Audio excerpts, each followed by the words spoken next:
लेकिन इसी प्रिपरेशन को बेस्ट से बेस्ट तरीके से कैसे किया जाएगा, तो इस वीडियो में मैं आपके साथ शेयर करूंगा 4 सबसे इंपॉर्टेंट स्टेप और एक बहुत अच्छे स्कोर के साथ अपने नीट को क्रैक कर पाएंगे। ये चीज़ बहुत इंपॉर्टेंट है, अगर अभी तक आप नहीं कर रहे हो तो आज से ही करना स्टार्ट कर दो। सो नीट 2026 की प्रिपरेशन आप में से बहुत सारे लोग ऑलरेडी शुरू कर चुके होंगे, लेकिन इसी प्रिपरेशन को बेस्ट से बेस्ट तरीके से कैसे किया जाएगा, इसी बारे में हम इस वीडियो में डिस्कस करने वाले हैं। तो इस वीडियो में मैं आपके साथ शेयर करूंगा 4 सबसे इंपॉर्टेंट स्टेप्स जिनको फॉलो करके आप अपने इस प्रिपरेशन को बहुत ही सक्सेसफुल एग्जीक्यूट कर पाएंगे और एक बहुत अच्छे स्कोर के साथ अपने नीट को क्रैक कर पाएंगे। तो वीडियो को एंड तक जरूर देखना। वीडियो के एंड में मैंने 4 एडिशनल टिप्स भी आपके लिए रखे हैं, तो कोई भी पार्ट स्किप मत करना and let's get started. Step 1 is to attend lectures and make notes. ये चीज़ बहुत इंपॉर्टेंट है, अगर अभी तक आप नहीं कर रहे हो तो आज से ही करना स्टार्ट कर दो। जब जो टॉपिक आपको पढ़ाया जा रहा है, जब जो लेक्चर हो रहा है, उसी दिन वो लेक्चर को आपको अटेंड करना है और उसके नोट्स लगे हाथ बना लेने। बिकॉज आगे चल के सिलेबस जब बहुत सारा आगे बढ़ चुका होगा तब आपके पास ये सारी चीज़ों पे वापस पीछे आके इनको कवर कर पाने का समय बिल्कुल नहीं बचेगा और फिर ये सारी चीज़ें आपको एज अ बैकलॉग जमा होके हॉन्ट करने लगेगी, है ना। तो जहाँ कहीं आप क्लासेस अटेंड कर रहे हैं, चाहे ऑफलाइन जा रहे हैं, चाहे ऑनलाइन कर रहे हैं, चाहे यूट्यूब से कर रहे हैं, जहाँ से भी आप लेक्चर्स अटेंड कर रहे हैं, वो लेक्चर्स जब के तब आपको खत्म करना है और उसके नोट्स बनाते चलना है। इसी के साथ अगर आप कहीं ऑफलाइन या ऑनलाइन बैचेस में से पढ़ रहे हैं और वहाँ से अगर आपको कोई चीज़ें नहीं समझ में आ रही है तो वो चीज़ें आप यूट्यूब पे कौन लोगों से पढ़ेंगे, वो टीचर्स भी अपने लिए बहुत अच्छे तरीके से ऑलरेडी सेलेक्ट करके रख लेना।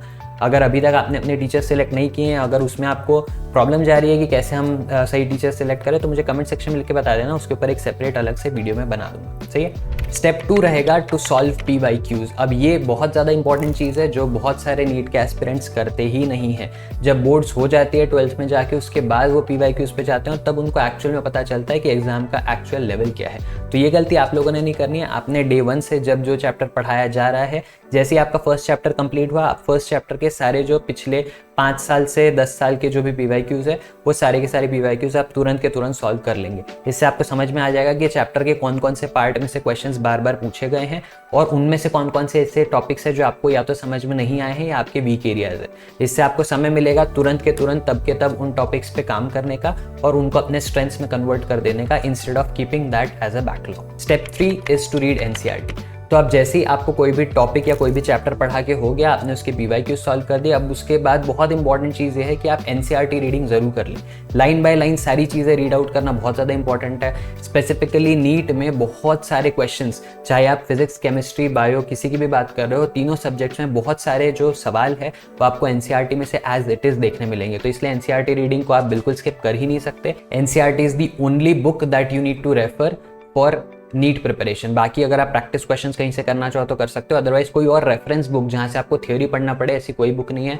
आपको सिर्फ और सिर्फ NCERT पे ही 100% रिलाई करना है। Step 4 is to do weekly revisions and solve mock test. अब आपके बहुत सारे सीनियर्स ने ये गलती करी हुई है, तो आप लोग ये गलती मत करना। लोग ऐसा करते हैं कि पढ़ते चले जाते हैं, जो टॉपिक पढ़ाया जा रहा है पढ़ते जाते हैं और पुरानी चीज़ें भूलते जाते हैं। ये चीज़ ना हो आपके साथ भी, इसलिए आपको क्या करना है कि हर वीकली बेसिस पे वीकेंड पर बैठ के या तो सैटरडे या संडे कोई एक दिन अपने लिए डिसाइड करो, जिसमें आप हफ्ते भर में आपको जो कुछ पढ़ाया गया है तीनों सब्जेक्ट में, उसको आप रिवाइज बहुत अच्छे तरीके से कर लेना। अगर आप चीज़ों को रिवाइज टाइमली करते रहेंगे तो चीज़ें आपके दिमाग में ज़्यादा टाइम तक रिटेन रहेगी।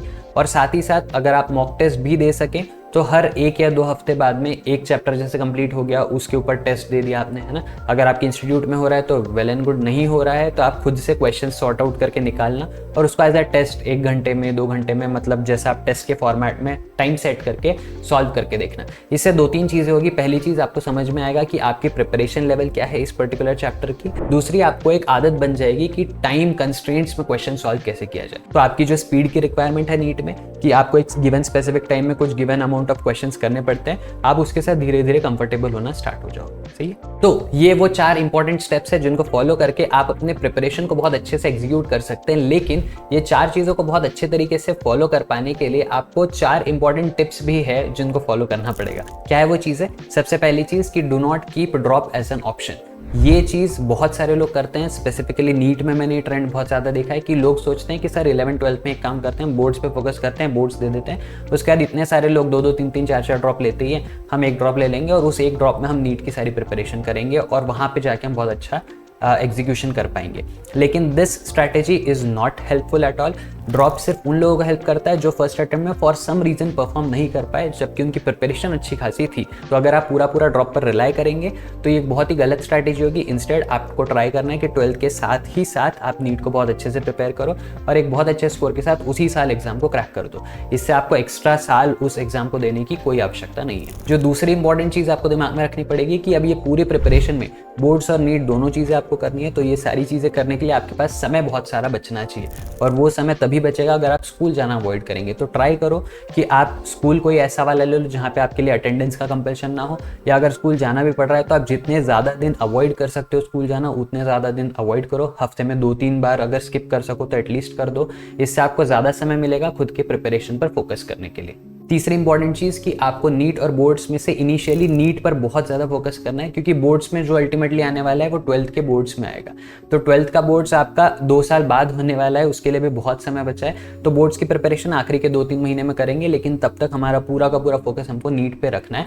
बोर्ड्स में 1-2% ऊपर नीचे हुआ तो कोई फर्क नहीं पड़ने वाला है, लेकिन नीट में आपका एक मार्क जो है वो आपके रैंक को बहुत ऊपर नीचे कर देगा। सही है। और चौथी सबसे इंपॉर्टेंट चीज़ कि आपको इस पूरे प्रिपरेशन की जर्नी में बहुत ज़्यादा स्ट्रेस आउट होने की कोई आवश्यकता नहीं है। 8 घंटे की पूरी नींद ले लो, फिर 8 घंटे में आप बहुत ज़्यादा डिसिप्लिन के साथ में पढ़ाई पर फोकस करो। 8 घंटे की preparation is more than enough for the initial time. फिर धीरे धीरे आप उस टाइम को बढ़ाते जा सकते हो, और जो बचे हुए 8 घंटे आपके पास बच रहे हैं उसमें आप अपना डेली रूटीन वर्क कर सकते हो, अपने फ्रेंड्स के साथ बात कर सकते हो, अपने फैमिली के साथ थोड़ा टाइम स्पेंड कर सकते हो, और अपने फिजिकल एक्टिविटीज़ पे थोड़ा सा वर्क कर सकते हो, सो दैट आप फिजिकली भी फिट रहें और 2 साल तक कंसिस्टेंटली परफॉर्म कर सकें। सो आई होप इस वीडियो से आपको बहुत सारी हेल्प हुई होगी और आपको समझ में आ गया होगा कि अगले 2 साल तक आपको किन चीज़ों पर फोकस करना है। ट्रस्ट में ऑन दिस, अगर आपने सारी की सारी चीज़ें फॉलो कर ली तो towards the end of your preparation you will and up with a very good score. तो और क्या चैलेंजेस है जो आप फेस कर रहे हो और चाहते हो कि मैं उस पर आपको अपना व्यू बताऊं, प्लीज मुझे कमेंट सेक्शन में लिख के बताना, and I will see you again in the next video. Till then be happy, be safe, take care, bye bye.